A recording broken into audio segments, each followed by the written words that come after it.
야고보서 1장 13절 말씀입니다. 사람이 시험을 받을 때에 내가 하나님께 시험을 받는다 하지 말지니 하나님은 악에게 시험을 받지도 아니하시고 친히 아무도 시험하지 아니하시느니라. 오직 각 사람이 시험을 받는 것은 자기 욕심에 끌려 미혹됨이니 욕심이 잉태한 적 죄를 낳고 죄가 장성한 적 사망을 낳느니라. 내 사랑하는 형제들아 속지 말라. 네.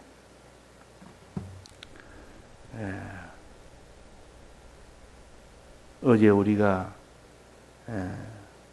사람이 죄를 짓는 것은 먼저 유혹이 먼저 있었고 유혹에 거기에 피동이 되는 겁니다. 누가 피동되는 거 아니?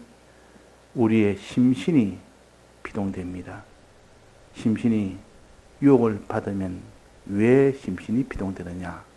그것은 욕심에 끌려서 피동되는 겁니다. 욕심에. 만약에 유혹이 없다면 그 사람이 피동될 일도 없고 유혹이 있어도 욕심이 없다면 피동이 안 됩니다. 욕심이 없다면 욕심에 끌려가지 않는데 그 사람이 죄로 나아갈 수가 있겠습니까? 그러니까 먼저 유혹이라는 유혹이 먼저 있고 그 유혹을 통하여 자기 속에 있는 이 욕심이 이제 일어나는 겁니다. 그 욕심이 일어나니까 그 욕심에 끌려 이제는 가게 됩니다. 그러니까 유혹이 없으면 죄를 짓지 않고 자기 속에 욕심이 일어나지 않으면 죄를 짓지 않습니다. 이 두 가지가 딱 동시에 됨으로 인하여 그 사람이 이제는 유혹됨이니 유혹을 했는데 유혹이 되어버립니다. 유혹이 되었습니다. 유혹이 되면 어떤 일이 생기는 거 아니? 첫째,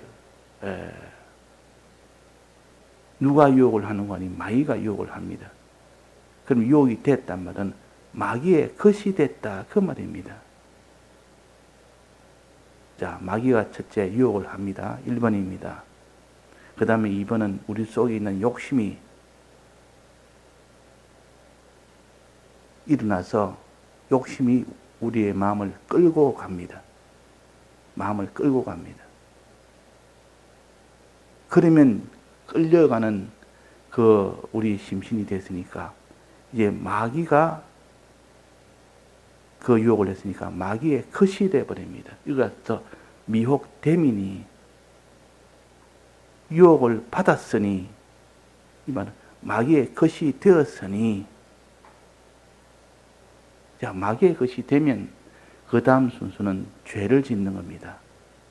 하나님이 먹지 말라는 선악과를 먹고 이 모든 미혹하는 그런 죄를 하나님이 금한 죄를 다 짓는 이런 일이 됩니다. 그러니까 마귀의 것이 되고 난 뒤는 이 마귀에 따라서 움직이기 때문에 마귀가 너 먹으라 하면 먹는 것이고 그렇게 됩니다. 그런데 예수님은 이 마귀가 아무리 유혹을 해도 꿈쩍도 안 했고 유혹을 하기는 많이 했지만은 예수님은 마음이 그 욕심에 끌리지 않았습니다. 왜? 욕심이 없었기 때문에. 욕심이 있어도 그걸 다 꺾어버리니까 욕심보다 더 강한 무엇이 있으니까 욕심이 일어날지를 못하는 겁니다. 그러니까 사람이 아무리 유혹을 받아도 그 욕심이 끌려가지 않으면 욕심에 끌려가지 않으면 됩니다.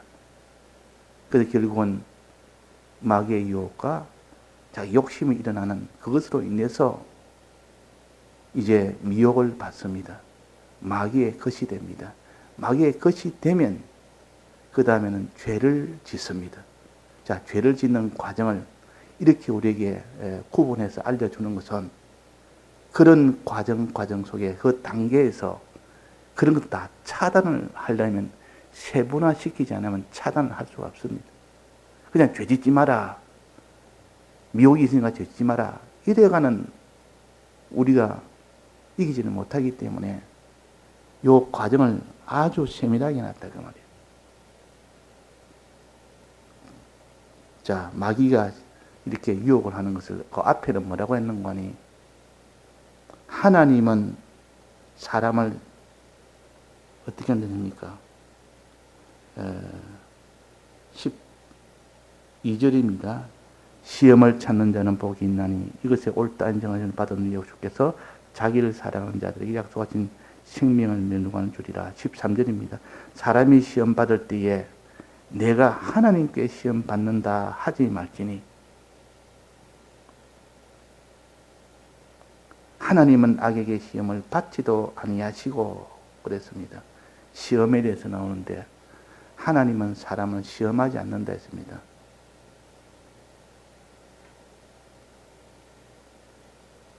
사람이 시험 받을 때에 내가 하나님께 시험을 받는다 하지 말지니 하나님은 악에게 시험 받지도 아니하고 사람을 시험하지도 아니한다 그랬다. 자, 그러면 이 말씀과 창세기 22장에 보면 하나님이 아브라함을 시험하여 그랬습니다. 하나님을 시험했다 그랬습니다. 아브라함을. 하나님 시험할 수 있는 거 아닙니까? 믿음을 보자. 너가 정말 믿음이 있는지 없는지, 순종하는지 아닌지 시험하자고 우리가 많이 배웠습니다. 그런데 여기는 하나님은 각 사람을 시험하지 않는다 그랬습니다.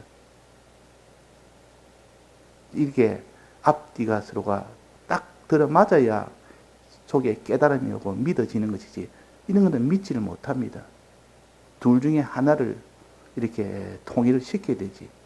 하나님은 우리를 시험합니까? 시험 안 합니까? 이러면 창세기 22장을 가지고 하나님은 아브라함을 시험했다고 했지 않습니까? 우리의 믿음을 다 시험하는 게 맞습니다. 근데 여기는 하나님은 사람을 시험하지 않는다 그랬단 말이에요.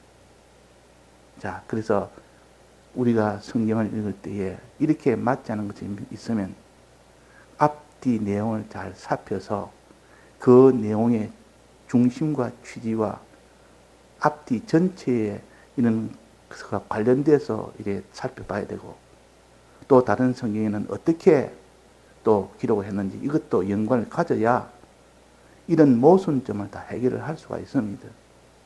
그럼 여기에 시험이라는 것은 이 언어를 가지고 지금 우리에게 가르치기 때문에 언어라는 것은 이렇게 아주 세밀하지 못합니다. 똑같은 단어라도 그 뜻이 다를 수가 있기 때문에 동음 여의라는 것도 있습니다. 같은 음은 같은 음인데 그 속에 뜻은 다른 것이 얼마나 많습니까? 우리나라 말도 먹는 밤도 있고 낮과 반대되는 그 밤도 있고, 이 밤이라는 것도 그 어느 글자는 똑같아도 그 뜻은 다르다 그 말이에요. 여기 지금 시험이라는 것도 언어는 같은 시험인데 뜻은 아주 다른 뜻입니다. 근데 이거 보면 영어는 보면 이렇게 또 구별을 해서 하고, 그러니까 이거는 영어를 참고할 수가 있습니다. 같은 시험이라도 무슨 뜻의 시험이냐. 시험은 두 가지가 있는데 하나는 믿음이 있는지 없는지 시험하는 그 시험이 하나 있고, 그 다음에 시험은 유혹한다는 그런 뜻의 시험입니다. 그래서 영어로는 유혹한다 이거는 temptation, tempt 이래가지고 그래가지고 유혹한다는 그런 의의 그런 시험이요. 또 하나는 하나님이 아브라함을 시험할 때 그 시험은 테스트한다는, 믿음을 테스트한다는 그 시험입니다. 그러니까 전체적으로 본다면 하나님은 우리를 믿음을 시험하지만 마귀는 우리의 믿음을 시험하는 것이 아니고 우리의 믿음을 다 넘어지도록 하기 위해서 유혹을 하는 겁니다. 그러니까 여기는 유혹이라는 뜻의 시험입니다. 같은 시험이란 말이라도 유혹이라는 시험이냐, 그렇지 않으면 테스트하는 그 시험이냐, 이걸 우리가 잘 구별해서 해야 되겠습니다. 하나님은 우리를 시험하신다 할 때는 그때는 하나님 우리를 믿음을 시험하신다는 뜻이고, 마귀가 우리를 시험한다면은 마귀가 우리를 유혹한다는 뜻입니다. 그럼 여기서는 하나님이 우리를 시험하지 아니하고 우리는 시험 받지 않는다. 하나님에게 시험 받지 아니하고 악에게 시험 받는다. 이 악이란 말은 악령을 가르칩니다. 악령에게 우리는 시험을 받는다. 유혹을 받는다는 뜻이요. 유혹을 받는다. 자, 그래서 정리하자면 하나님이 시험을 하는데, 시험할 때 일꾼으로 악령을 세워서 그 악령이 유혹하도록 해놓았을 때, 유혹을 받느냐 받지 않느냐, 그걸 하나님께서 테스트하는 겁니다. 유혹을 했는데도 끝까지 유혹을 받지 않으면 하나님이 시험하시는 그 시험에 통과를 하는 것이고, 그 시험하는 그 일꾼으로 마귀를 세워서 마귀가 하는 일은 유혹하는 일을 하게 합니다. 그래서 전체적으로 보면 하나님이 시험하는 안에 마귀의 유혹이라는 것이 들어있는 겁니다. 그렇지 않습니까? 하나님이 시험할 때에 마귀가 유혹을 하도록 합니다. 허용을 합니다. 허용을 할 때 그 마귀가 자기는 유혹하려고 달라듭니다. 유혹해서 자기는 자기 본성대로 하나님을 대립하여 어떤 죄짓게 만들어서 자기 것 만들어서 자기 소유로 만들려고 하는 그 욕심 때문에 자기는 자기 본성에 충실하여 자기 것 만들기 위해서 유혹을 한다 그 말입니다. 그런데 하나님은 그것까지 계산해서 믿음을 마귀를 통해서 시험을 합니다. 마귀가 유혹할 때 이 성도가 유혹을 받느냐 안 받느냐, 그걸 시험하기 위해서 하나님께서 마귀를 일꾼으로 세워서 하기 때문에 마귀가 시험한다 이렇게는 하지 못하고, 하나님이 시험하기는 시험하는데 마귀는 거기에 채용을 받아서 유혹하는 일을 자기가 하는 겁니다. 그럼 하나님은 유혹하는 일은 하지 않습니다. 마귀는 유혹하는 일을 하고 하나님은 그냥 테스트할 뿐이지, 믿음을 시험할 뿐이지. 그래서 여기에 뭐라 하시는 거니, 하나님은 악에게 시험을 받지도 아니하시고 친히 아무도 시험하지 아니하시니라. 친이란 말은 직접이라는 뜻이요. 하나님이 직접 유혹하지 않는다 그 말입니다. 직접 유혹하지 않는다. 그러면 간접으로 마귀가 유혹하도록 허용을 했으니까, 그래도 근본적으로 보면 하나님이 그걸 허용 안 했다면 유혹을 할 수 없지만은 하나님이 유혹하도록 허용을 했지 않습니까? 그래서 유혹을 직접 하지 아니하지만은, 친히 하지 않지만은 간접으로 유혹한다 그 말 아닙니까? 그런 하나님께서 이런 악에게 유혹도 받지도 아니하시고, 하나님은 사람에게 직접 유혹을 하지도 아니하신다.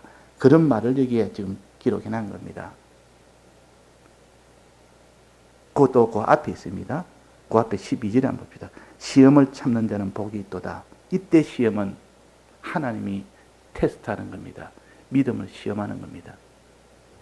가장 먼저 하나님의 믿음을 시험하는 이것을 먼저 해놓고 아브라함에게 믿음을 시험하듯이 이 시험을 참는 자는, 이기는 자는 복이 있도다. 이것에 옳다 인정하심을 받은 후에 주께서 자기를 사랑하는 자들에게 약속하신 생명의 멸류관을 얻을 것이다. 하나님의 시험을 통과했단 말이에요. 하나님이 아브라함을 시험할 때 아브라함의 시험이 통과됐습니다. 그때인데, 그때 더 안에서 자세하게 보면 거기에서 이제는 시험하는 방편으로 마귀를 세웠고 마귀가 유혹하도록 했습니다. 이때 시험한다는 것은 유혹한다는 뜻이요. 악령은 유혹을 하는 겁니다. 유혹을 해서 이렇게 시험하는데 어떻게 유혹하는 거 하니, 이렇게 세상에 이게 아름답고 좋고 이렇게 크고 이런 것들을 가지고 바깥에 있는 이 세상 것을 가지고 그 사람이 유혹을 합니다. 유혹을 해도 유혹에 꿈쩍도 안 하는 사람도 있고, 유혹을 받으면 대반에 그게 그냥 피동이 돼서 영향을 받아서 바로 죄를 짓는 사람이 있습니다. 요셉은 꿈쩍도 안 했고 예수님도 꿈쩍도 안 했습니다. 그런데 아담은 그렇게 미혹을 받을 때 바로 영향을 받아서 그 유혹 때문에 유혹을 받아버립니다. 받아버렸다면 그 말은 마귀의 것이 됐다는 뜻이요. 미혹됨이니, 그랬으니까 미혹됨이니, 욕심에 끌려서 미혹됨이니, 욕심이 먼저 반응을 합니다. 내 속에 있는 욕심, 정욕, 욕심이 일어납니다. 물이 끓듯이 막 끓습니다. 그러면 이제는 유혹을 받는 것은 필연적이요. 그래서 유혹을 받게 됩니다. 유혹됨이니, 미혹됨이니, 이미 미혹이 다 됐습니다. 이제는 마귀의 수중에 들어갔습니다. 마귀의 것이 됐다, 그 말이에요. 마귀와 하나가 되어버렸습니다. 그러면 마귀와 하나가 되니까, 결혼했으니까, 거기는 뭐가 나옵니까? 뭐가 생깁니까? 결혼하면 아이가 생기지 않습니까? 죄가 잉태가 된다 그랬습니다. 그래서 죄가 나오는 겁니다. 이 죄가 잉태되는 과정을 우리에게 이렇게 알려주셨으니, 이 과정 하나하나에서 우리는 이 과정에서 예수님은 어떻게 해서 이겼으며, 요셉은 어떻게 해서 이겼으며, 아담은 어떻게 해서 실패했는지, 이걸 우리에게 또 똑똑히 가르쳐줬지 않습니까? 이걸 가지고 함께 연구해 보면, 내가 욕심에 끌리지 않았다면 아무리 미혹을 해도 이기는 방편이 거기에 있었습니다. 미혹하는 것은 막지는 못합니다. 마귀가 미혹하는 건 너 미혹하지 못하도록 이렇게 막지는 못합니다. 그러나 내가 욕심에 끌리지 않도록 하는 건 내가 할 수가 있는 겁니다. 어렵지만 할 수가 있단 말이에요. 그런 방법을 가르쳐 주셨기 때문에. 꼭 새가 내 머리 위로 날아가는 것은 내가 막을 수가 없지만은 내 머리 위에 둥지를 트는 것은 막을 수가 있습니다. 내 머리에 둥지는 못 트도록 쇠가 날아오면 훑어버리고 머리를 흔들어 버리면 그 쇠가 그게 둥지를 틀지를 못합니다. 미혹하는 것은 막을 수 없지만 그것이 미혹에 끌려가지 않도록은 할 수가 있는 겁니다. 미혹에 끌려가지 않도록. 어떻게 하면 미혹에 끌려가지 않느냐 하는 것을 우리가 많이 배웠습니다. 어떻게 하면 미혹에 끌려가지 않습니까? 예수님은 왜 미혹에 안 걸렸고 요셉은 왜 미혹에 안 걸렸습니까? 그 방법은 뭐였습니까? 기도라 그래서 기도. 사람은 할 수 없다. 이런 미혹을 받는데 사람이 미혹을 이길 수가 있느냐? 끌려가지 않을 수 있느냐? 그러나 하나님은 할 수 있다. 어떻게? 성령을 받으면. 성령은 어떻게? 간절한 기도를 하면. 또 평소에 간절한 기도를 많이 하는 사람은 어떤 미혹이 와도 요셉처럼 척척 끊고 나갑니다. 영향을 받지 않습니다. 근데 기도가 없는 사람은 말씀은 듣는데 들어 깨달음도 있는데 기도가 없으면 이 마지막 강한 미혹은 이기지를 못합니다. 왜? 성령의 능력이 이 악령의 능력보다 더 강하니까 이길 수 있고 이 성령의 능력을 받지 못하면 악령의 능력이 우리보다 더 강하니까 마귀가 이기게 됩니다. 그러니까 내가 기도 안 하면서 내가 이 악령과 싸워 악령의 미혹에 이기리라 이런 생각을 하지 말아야 됩니다. 내가 기도하면 반드시 악령의 미혹을 내가 영향을 받지 않고 내 속에 있는 욕심이 일어나지 않도록 그 욕심에 끌려가지 않는 그 사람이 될 수가 있다는 것입니다. 자, 이것을 우리가 알았으면 그대로 실행을 해보면 알 수 있어요. 우리는 실행을 하다가도 다시 또 약하다 보니까 이제는 돌아가기 쉽지만 그러나 우리는 이길 위에는 없습니다. 그래서 이기를 위해서 자꾸 힘쓰는 그거 외에는 다른 길이 없습니다. 최고 좋은 길을 알려줬는데 그 방법을 또 버려버리면 더 좋은 길을 알려줘봤자 그 사람이 실행을 안 하니까 소용이 없고 제일 좋은 방법을 알려줬으니까 이제 실행을 하면 효력을 볼 수 있도록 그렇게 하신 겁니다. 그래서 악령은 우리를 미혹합니다. 바깥에 있는 세상에 있는 물질이나 이런 아름다움이나 이런 명예나 권세나 이런 재미나 쾌락이나 이런 것을 가지고 미혹할 때 내가 내 속에 있는 욕심이 거기에 반응을 내서 거기에 끌려가지 않도록 우리는 기도합시다. 하나님 앞에 간절히 내게는 죄를 이길 만한 능력이 없으니 성령의 능력으로 이기게 해달라는 이런 간절한 기도 속에는 자기가 하지 못하는 것을 하게 해 주십니다. 그래서 기도와 유혹과 또 욕심과 또 욕심을 이기는 것과 욕심에 끌리는 것과 욕심에 이제는 넘어지는 것과 그래가지고 이제는 마귀의 거시됨으로 인하여 필연적으로 죄를 짓게 되는 그런 일이 되어지니까 현재 우리가 기도하여 오늘 또 기도함으로 인하여 우리가 다 해결된다 하는 것도 알아서 예배 시간에 우리가 예배 시간을 자기가 할애를 해서 예배 보듯이 기도 시간을 할애해서 기도를 하는 이 사람이 되라 하는 것입니다. 다 같이 통성으로 기도하시다가 자유하시겠습니다.